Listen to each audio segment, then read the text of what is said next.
E aí, gente, como é que vocês estão? Vamos embora com o nosso podcast diário. Hoje vamos apenas fazer um giro aí por algumas notícias do esporte. Não vão ouvir vídeo nenhum, não vão ouvir coletiva nenhuma. Estou um pouco sem tempo, vamos tentar agilizar ao máximo. Sempre que eu falo isso, de tentar agilizar, nunca dá certo, né? A gente sempre a gente sempre acaba gravando muito, mas inicialmente deixando os créditos aqui, Globoesporte.com, site do GE, todas as notícias que eu vou passar são notícias que estão lá no site do Globoesporte.com. Então, deixando os créditos aqui. Se você quiser ver todas as notícias na íntegra, entra lá, dá uma conferida, dá uma moral pra galera. E é isso, vamos embora, tá? Primeiramente, clubes da Série A aprovam o aumento do limite do número de jogadores estrangeiros, tá? Eu acho que essa era uma questão de tempo, né? Isso era uma questão assim, de fazer o pedido, a galera votar, e eu acho que deve acontecer, tá? Deve acontecer porque nas últimas semanas o movimento para conseguir aumento de estrangeiros ganhou força, né? Partindo do São Paulo, que tem vários jogadores no elenco, e o Rogério Ceni até falou sobre talvez um erro de planejamento, talvez não, certamente que sim. E agora outros clubes também lideram, né?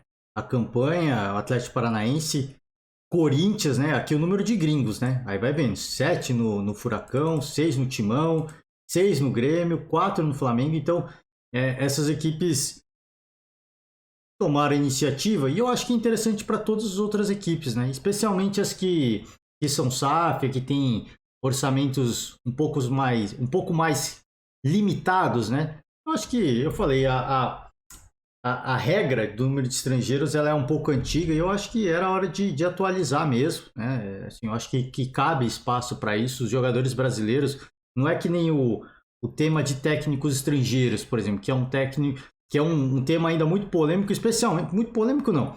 Ele diverge em muitos treinadores brasileiros divergem várias vezes nesse treinadores e ex-treinadores, né? Nesse assunto de técnicos estrangeiros.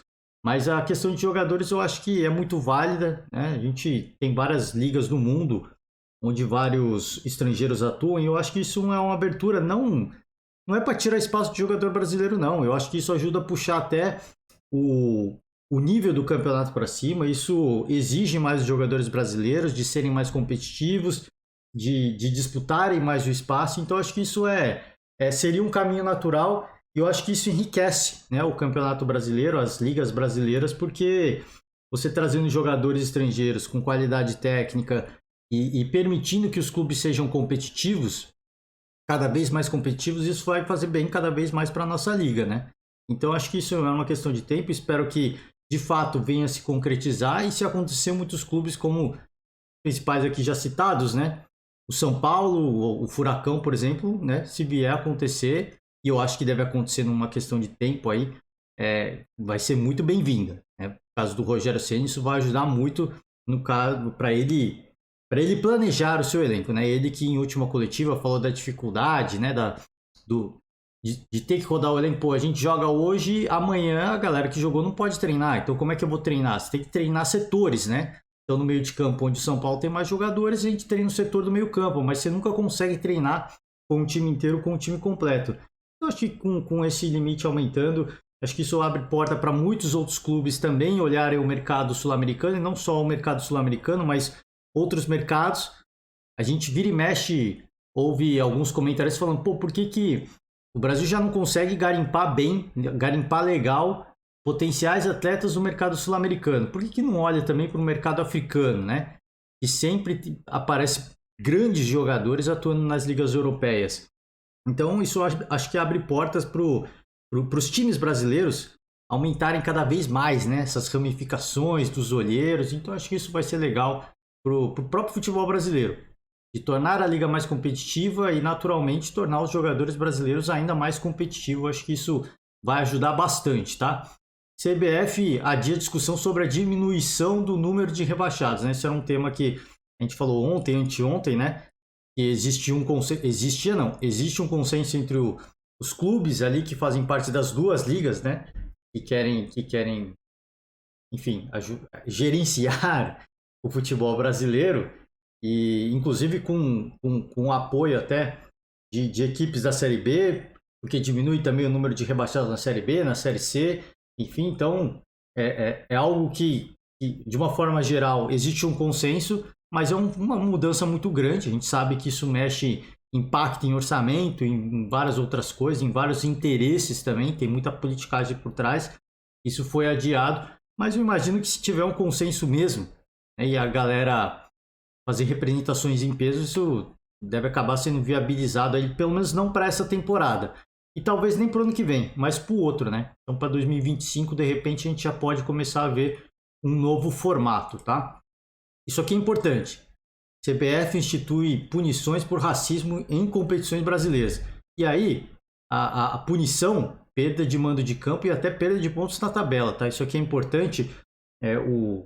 O caso, era importante que a CBF tomasse um posicionamento em relação a isso, mas daí até acontecer uma punição de fato, obviamente que se acontecer vai ser uma investigação muito longa. A gente sempre depende de muitas imagens, enfim, contrata uma empresa independente aqui para apurar o que de fato aconteceu.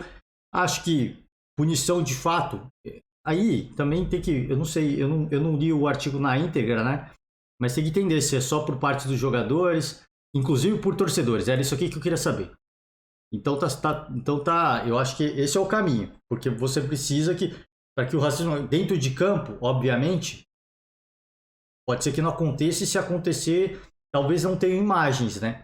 Mas vindo da torcida, as imagens da televisão, os repórteres que estão em campo, eles conseguem ouvir isso e eles conseguem filmar com a própria câmera pessoal esses casos de racismo. Então, acho que estender isso para torcedores seria interessante. Obviamente que tudo isso vai ser muito bem deliberado, muito bem apurado, e eu acho importante essa iniciativa começar. Já, acho que passou do tempo até, né? Então vamos ver como é que vai se dar aí, né? Como é que vai ser o desenrolar da história, né? Ao longo dos torneios, ao longo dos campeonatos, se de fato vier a acontecer, como é que a CBF vai punir, né? A princípio, a proposta é boa, a iniciativa é boa, mas a gente tem que ver a iniciativa em ação quando de fato os casos de racismo acontecerem, tá? Isso aqui é um caso muito grave, né? Manipulação de resultados na Série B. Parece que aconteceram aí, operação penalidade máxima, né? Atletas teriam sido pagos para cometer pênaltis no primeiro tempo de 3 jogos da última rodada, tá? Então está sendo investigado isso aqui. Não se tem aí são apenas investigações, né? Investigações. Alguns jogadores envolvidos, enfim. A gente vai acompanhar o desenrolar da história, né? Mas a manipulação de resultado muito mais por apostas do que por de fato tentar mudar alguma coisa nos classificados, né?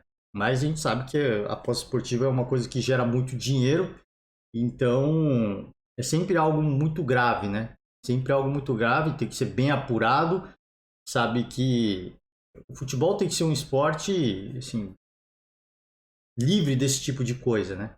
Livre desse tipo de crime, né? Vamos combinar.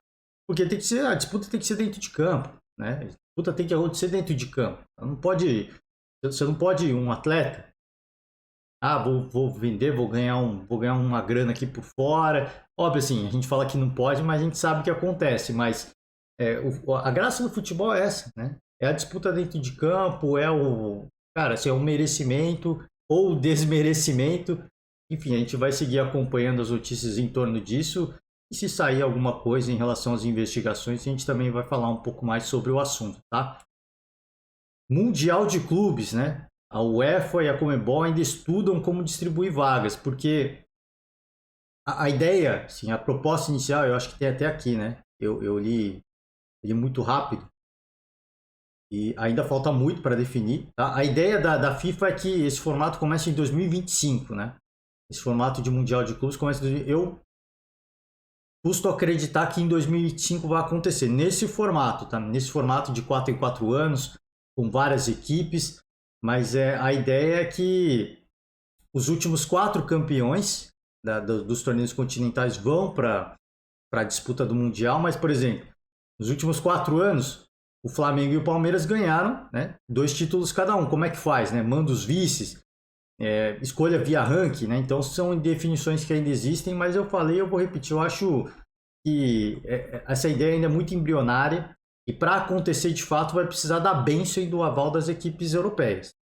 Não adianta as equipes sul-americanas quiserem, não adianta as equipes asiáticas e as africanas quiserem isso aqui. Equipes da CONCACAF, enfim, só vai acontecer se os europeus quiserem. Se os europeus falarem, vamos, aí vai acontecer. Mas eu custo acreditar que ainda vai acontecer em 2025, tá? Eu custo acreditar ainda porque cara, muito pela questão do calendário, né? Por mais que o Mundial de Clubes mude de formato, e esse formato, obviamente, vai valorizar muito o torneio entre clubes, a gente sabe que, pelo menos inicialmente, até se ganhar um reconhecimento, um renome, né? Ganhar aquele clima de rivalidade em torno do Mundial, para os clubes brasileiros, sempre vai ter essa mística do Mundial, mas para os europeus é preciso que se ganhe, né? Um certo requinte, né? Um certo glamour em torno disso para que os caras de fato vamos lá, vai ser uma competição mais longa, vai prejudicar o calendário, mas vale a pena, né? Então, sabe que uma competição com várias equipes vai durar algum tempo, né? Não vai ser um negócio que vai acabar em um final de semana, como é o Mundial de Clubes agora, joga no meio da semana, a final no final de semana e acabou, o torneio acabou. É um torneio de no máximo uma semana. Um europeu já é difícil você gerenciar esse calendário com a Champions League rolando. Imagina um mundial com mais clubes, né? Então acho que difícil que isso é a minha opinião. Eu acho muito difícil que aconteça em 2025 ainda. Talvez esse formato venha a acontecer. Eu acho que é possível de acontecer. Agora, 2025 eu acho que ainda está muito cedo. É óbvio que a FIFA quer valorizar o mundial e quer dar mais renome a essa competição. E não adianta a gente ficar de hipocrisia aqui, os europeus, que sempre quando tem mundial, falar, tem que parar com essa história de que o europeu não liga pro mundial. Cara, é um título que está em disputa. Você vai ganhar o título e ficar infeliz? Você vai perder o título e ficar feliz? Não, né? Você ganha um título, você vai comemorar. Você perde o título, você vai ficar triste. Isso é normal, né? Você entra em campo, os jogadores que atuam nas melhores equipes do mundo, por que eles estão lá? Porque eles são competitivos. Eles querem ganhar, independentemente da partida que for. Então, se eu vou entrar em campo, eu vou entrar para ganhar. Eu não quero entrar para perder. E aí, se você perde, você fica triste. Se você ganha, você vai comemorar. Isso é normal. Agora, frente às competições europeias, tanto as competições nacionais quanto as continentais, elas são muito mais importantes pelo que você entra na história, né? Primeiramente pela glória, né? Primeiramente, eu acho que a premiação não é nem a glória, né? Primeiramente a premiação, segundo, você entra na história, enfim, é um torneio com muitas glórias, é o glamour, né? O Mundial de Clubes não tem esse apelo ainda. Pode vir a ter, é o que eu falo. Essa mudança de formato vai trazer um apelo maior, mas daí até os clubes de fato chegar, pô, vamos dedicar e despender esforços, né, pesados para isso. Aí é outra história. Eu acho que em 2025, isso é a minha opinião. Eu acho que em 2025 ainda não acontece, tá? Acho que não, vai ter muito debate, vai ter muita discussão, vai ter muito clube que não vai querer jogar. Então você imagina, vão os últimos campeões da Champions. Imagina se o Real Madrid já falar, eu não vou, cara. Pô, no formato que tá, do jeito que tá, eu não vou gastar o meu tempo indo, né? Então, se um clube ou outro falar, não tô afim, pô, aí não adianta. Você fazer um mundial para os clubes da segunda prateleira europeia, aí eu não teria a mesma graça, né?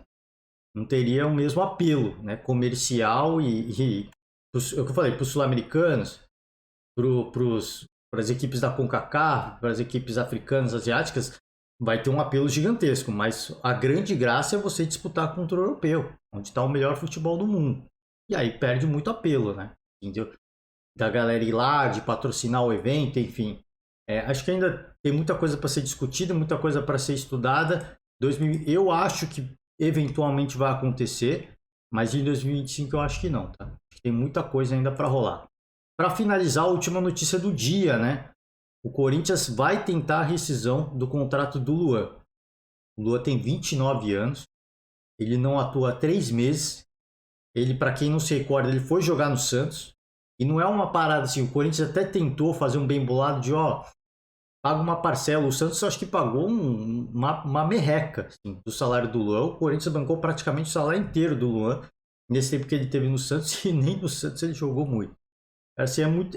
Eu sempre falo assim, quando eu falo do Luan, por exemplo, quando eu falo do Lucas Lima, ainda que o Lucas Lima tá jogando. O Luan, cara, assim, é um talento desperdiçado. E você pode fazer a crítica que se quiser pro Luan, mas, cara, assim, eu fico triste, porque, cara, o que ele fez quando ele foi campeão da Libertadores com o Grêmio, assim, foi algo de um jogador de um talento raro, né? Não é qualquer jogador, não foi um acontecimento ao acaso, né?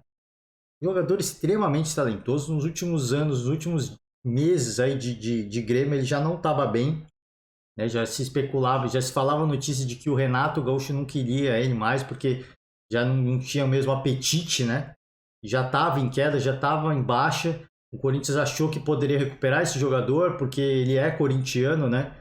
E não deu certo, né? A verdade é que talvez tenha sido uma das piores contratações da história do futebol brasileiro, não pelo que o Corinthians pagou. O Corinthians pagou muita grana, mas pelo salário e pelo tempo de contrato. Assim, é um gasto absurdo, não é investimento. A gente fala que um jogador ele é investimento quando ele joga, quando vem títulos. Cara, assim, o Luan foi só gasto para o Corinthians e o Corinthians vai tentar uma rescisão amigável com o Luan, né? Ele tem até aqui na notícia, tem muitos meses de salário ainda para receber e o Luan quer o que tem o direito a receber do Corinthians. Nada mais justo, né? Com o contrato firmado, ele quer receber o que ele tem para receber. A mesma coisa aconteceu, por exemplo, com o Pablo no São Paulo. Assim, pô, eu tenho tanto tempo de contrato, eu quero receber esse valor. Ele abriu mão do Pablo, se eu não me engano, ele abriu mão do que estava atrasado.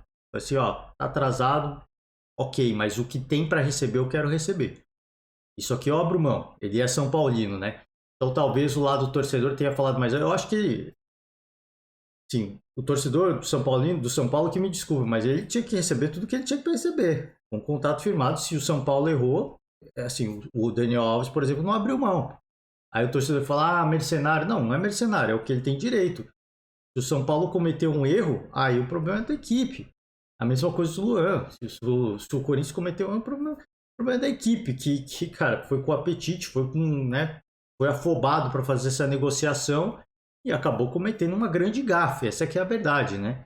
Então, ele obviamente vai querer tudo. Talvez ele abra mão de algumas coisas, mas eu acho muito difícil que o Corinthians não.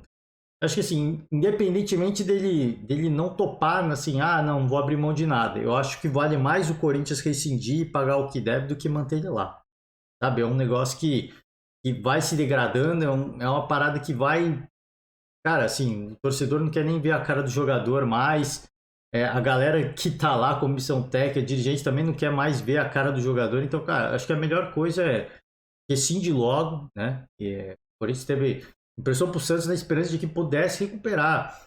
Aí, se rescinde, ele vai para outro clube, sei lá, ele volta pro Grêmio com um salário muito menor.